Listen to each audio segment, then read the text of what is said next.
Me friends and ఫ్యామిలీతో సరదాగా బయటకు వెళ్ళటానికి కారు లేదా అయితే వెంటనే ఈ నెంబర్కి కాల్ చేయండి.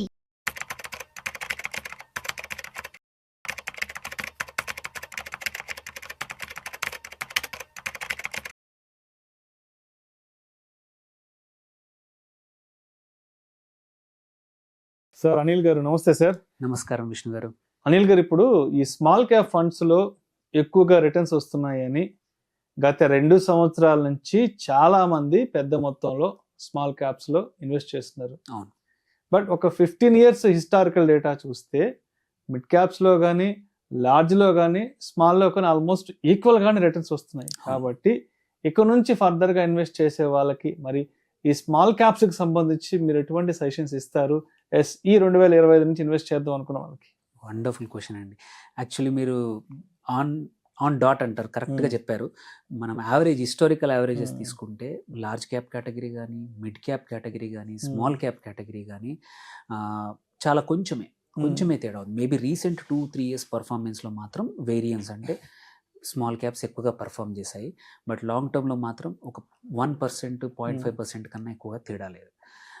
సో ఇది ఎందుకు అనేది కూడా ఇంపార్టెంట్. ఫస్ట్ థింగ్, ఇది ఇలా ఉండబోతుందా నెక్స్ట్ కూడా, ఇన్వెస్ట్ చేస్తే ఎలాంటి జాగ్రత్తలు తీసుకోవాలి, ఈ 3 points డిస్కస్ చేద్దాము. ఫస్ట్ థింగ్ ఎందుకు అంటే మనం ఒక 10-15 సంవత్సరాల క్రితము ఇంత ఎక్కువగా స్మాల్ క్యాప్స్ లేవు. అప్పుడు నంబర్ ఆఫ్ స్మాల్ క్యాప్స్ కానీ పర్ఫార్మెన్స్ కానీ కొంచెం తక్కువగా ఉండింది. బట్ లాస్ట్ 5-6 yearsలో చూసుకుంటే ఏంటంటే ఇండియా గ్రోత్ స్టోరీ కానీ, దానివల్ల ఏంటంటే లాట్ ఆఫ్ కంపెనీస్ ఏమయ్యాయి. మీరు ఒక 5-6 years back small cap market cap, lowest small క్యాప్ది 12,000 కోట్లే ఉంది.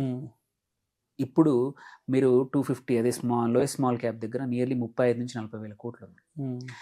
అంటే స్మాల్ క్యాప్స్ యాజ్ సచ్ ఆ సెక్టర్ అనేది చాలా పెరిగింది. Okay, so that is one. Second ఏంటంటే లాట్ ఆఫ్ కంపెనీస్ మంచి CAGRతో లాస్ట్ 4-5 years నుంచి చాలా పెరిగాయి. మీరు ఒక 7-8 years బ్యాక్ లోయెస్ట్ ఉన్న స్మాల్ క్యాప్ 2,000 కోట్లు మార్కెట్ క్యాప్ అండి. ఇప్పుడు 500, ఇది లోయెస్ట్ స్మాల్ క్యాప్ అంటే 500 నంబర్, 1-500 మార్కెట్ క్యాప్ ప్రకారం మనం కంపెనీ సార్ట్ చేస్తే అది కూడా ఇవాళ 30,000 కోట్లు ఉంది. ఇది నిఫ్టీ 500లో 500th నంబర్ మార్కెట్ క్యాప్ 30,000 కోట్లు. సో అంటే మార్కెట్ క్యాప్ పెరిగింది, పర్ఫార్మెన్సెస్ పెరిగినాయి, అండ్ నిజంగానే ఏంటంటే లాట్ ఆఫ్ స్మాల్ క్యాప్స్కి ఆపర్చునిటీస్ పెరిగాయి. వెదర్ ఎక్స్పోర్ట్సే కానివ్వండి, విత్ ఇన్ ఇండియా ఏ సెక్టర్లో తీసుకోండి, వెదర్ బ్యాంకింగ్ సెక్టర్లో తీసుకోండి ఆర్ మ్యానుఫ్యాక్చరింగ్ సెక్టర్లో తీసుకోండి, ఎక్కడ తీసుకున్నా small cap companies are doing well. Same way now coming back to mutual funds, ఏవైతే స్మాల్ క్యాప్ మ్యూచువల్ ఫండ్లో చూసుకుంటే వాటికి కూడా ఆప్షన్స్ పెరిగాయి. ఇంతకుముందు కొన్ని స్మాల్ క్యాప్స్లోనే పెట్టాల్సి వచ్చేది. ఓకే, నౌ యూనివర్స్ పెద్దదైపోయింది అండ్ పర్ఫామ్ చేసే కంపెనీస్ కూడా చాలా అయిపోయాయి. సో స్మాల్ క్యాప్స్ కూడా అన్నిటినీ ఒకే జతలో కట్టలేం. వేరేజ్ లార్జ్ క్యాప్ చూసుకుంటే ఓన్లీ 50 కంపెనీసే ఉన్నాయి. మీరు అందుకే లార్జ్ క్యాప్ మ్యూచువల్ ఫండ్ కేటగిరీలో తీసుకున్న ఇది పర్ఫార్మెన్స్ డిఫరెన్స్ చాలా తక్కువ ఉంటుంది. ఎందుకంటే 50లోనే పిక్ చేసుకోవాలి. ఏ మ్యూచువల్ ఫండ్ కంపెనీ అయినా సరే ఈ 50లోనే ఒక 10-15 వాటిల్లో మేజర్ అమౌంట్ అంతా డిప్లాయ్ చేయాల్సి వస్తుంది. వేరేజ్ మిడ్ క్యాప్కి ఇంకొంచెం బెటర్, ఒక 200 కంపెనీస్ ఉంటాయి. ఎందుకంటే ఒక 200-250 కంపెనీస్లో వాళ్ళు ఇన్వెస్ట్ చేయొచ్చు. సో ఆప్షన్స్ ఎక్కువ ఉన్నాయి కాబట్టి వేరియేషన్ కూడా, పర్ఫార్మెన్స్ వేరియేషన్ ఎక్కువగా ఉంటుంది. స్మాల్ క్యాప్కి యూనివర్స్ 500-600 కంపెనీస్ వచ్చాయి. సో అన్ని కంపెనీస్ ఉన్నప్పుడు ఒక్కొక్క ఫండ్ మేనేజర్ సెలెక్ట్ చేసుకునే 30-40 కంపెనీలు అనేది చాలా ఓవర్లాపింగ్ ఉండవు అన్నమాట. అందుకే మీరు లాస్ట్ 5 years 10 years డేటా తీసుకున్న అమాంగ్ స్మాల్ క్యాప్ ఫండ్స్ ఒక 28-32 ఉన్నాయి ఇప్పుడు కంపెనీలు. ఒక 2-3 ఇప్పుడు లాంచ్ అవుతున్నాయి ఇది స్మాల్ క్యాప్ ఫండ్స్. వాటిలో మీరు పర్ఫార్మెన్స్ చూసుకుంటే యావరేజ్ నుంచి దూరం ఎక్కువ, అంటే వేరియన్స్ ఎక్కువగా ఉంటుంది అనమాట. అన్నీ ఒకే రకంగా పర్ఫామ్ చేయవు. కొన్ని ఒక రకంగా పర్ఫామ్ చేస్తాయి, కొన్ని చాలా ఎక్కువ, కొన్ని చాలా తక్కువ. రీజన్ ఏంటంటే వెరీ సింపుల్, యూనివర్స్ ఎక్కువ ఉంది కాబట్టి. A fund manager, example HDFC small క్యాప్లో ఉన్న సెలెక్ట్ చేసుకున్న పోర్ట్ఫోలియో ఉన్న కంపెనీస్కి క్వాంట్ స్మాల్ క్యాప్లో ఉన్న వాటికి ఓవర్లాప్ చాలా తక్కువ ఉంటుంది. అదే HDFC లార్జ్ క్యాప్కి క్వాంట్ లార్జ్ క్యాప్కి ఓవర్లాప్స్ ఎక్కువ ఉండే అవకాశాలు ఉన్నాయి. ఎందుకంటే యూనివర్స్ 50లోనే అందరూ సెలెక్ట్ చేసుకోవాలి, అందులోనే మంచిగా పర్ఫామ్ చేసుకోవాలి, వాటిని పిక్ చేసాల్సి వస్తుంది. సో ఇప్పుడు గోయింగ్ ఫార్వర్డ్ ఎలా ఉండబోతుంది అనేది నెక్స్ట్ క్వశ్చన్. ఫస్ట్ థింగ్ ఒక అబ్జర్వ్ చేసింది ఏంటంటే మీరు అన్నట్టు లాస్ట్ 2 yearsలో హ్యూజ్ అమౌంట్ ఆఫ్ ఇన్వెస్ట్మెంట్ ఈ ఫండ్స్లోకి ఫ్లో అయింది. అందుకోసమే చాలా అట్లీస్ట్ 3-4 కంపెనీస్ ఏం చేశాయంటే ఆ స్మాల్ క్యాప్ ఫండ్స్లో రిస్ట్రిక్షన్స్ పెట్టాయి.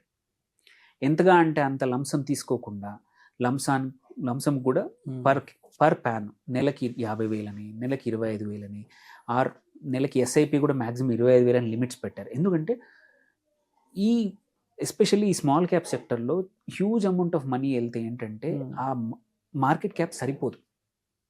ఒక 20,000 కోట్ల కంపెనీలో మార్కెట్ క్యాప్ దాంట్లో సడన్గా ఒక మ్యూచువల్ ఫండ్ కంపెనీ వెళ్ళి ఒక 200 కోట్లు పెట్టాలి అంటే ఆ కంపెనీ యొక్క పర్ఫార్మెన్స్ మొత్తం చాలా అంటే అన్యూజువల్ ప్యాటర్న్ వచ్చేస్తుంది అనమాట.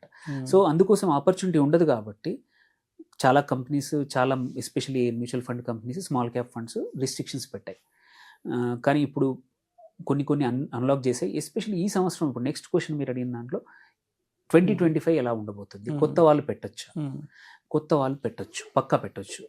ఎందుకంటే పర్ఫార్మెన్స్ పాస్ట్ మీరు అన్నట్టు అన్నీ సేమ్ ఉన్నా లాస్ట్ ఫ్యూ ఇయర్స్ నుంచి మాత్రం డైవర్జెన్స్ పెరిగిపోతూ ఉంది. ఇది లార్జ్కి మిడ్కి, లార్జ్కి స్మాల్కి, మిడ్కి స్మాల్కి చాలా డిఫరెన్సెస్ పెరిగిపోతున్నాయి. స్మాల్ క్యాప్ పర్ఫార్మెన్స్ ఎక్కువగా ఇస్తుంది. ఎందుకు ఇవ్వచ్చు అంటే లాట్ ఆఫ్ కంపెనీస్ ఏంటంటే మన లార్జ్ క్యాప్ ఇండెక్స్లో కానీ మిడ్ క్యాప్ ఇండెక్స్లో ఒక స్టాగ్నేషన్కి వచ్చాయి, ఒక లెవెల్ ఆఫ్ స్కేల్కి వచ్చేసాయి.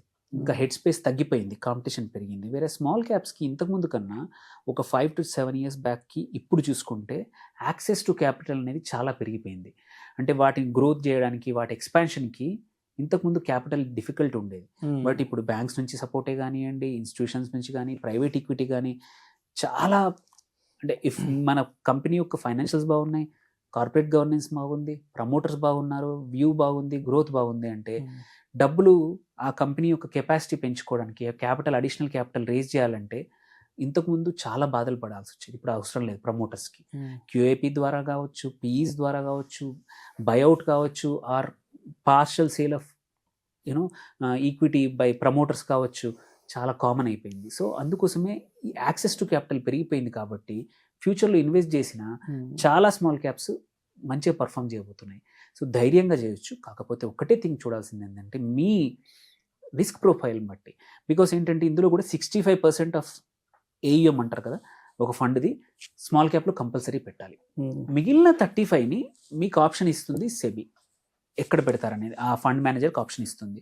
నువ్వు లార్జ్ క్యాప్లో పెడతావా, డెట్లో పెడతావా, స్మాల్ క్యాప్లో పెడతావా, నీ ఇష్టం. ఇఫ్ మీకు కొంచెం స్టెబిలిటీ కావాలనుకోండి, కొన్ని ఫండ్స్ ఉన్నాయి స్మాల్ క్యాప్ ఫండ్స్, వాళ్ళు ఏంటంటే 65 నిజంగానే ట్రూ టు లేబుల్ అన్నట్టు స్మాల్ క్యాప్లో పెడతారు. మిగిలిన 35లో ఎక్కువగా లార్జ్ క్యాప్కి పెట్టి కొంచెం స్టెబిలిటీని తీసుకొస్తారు.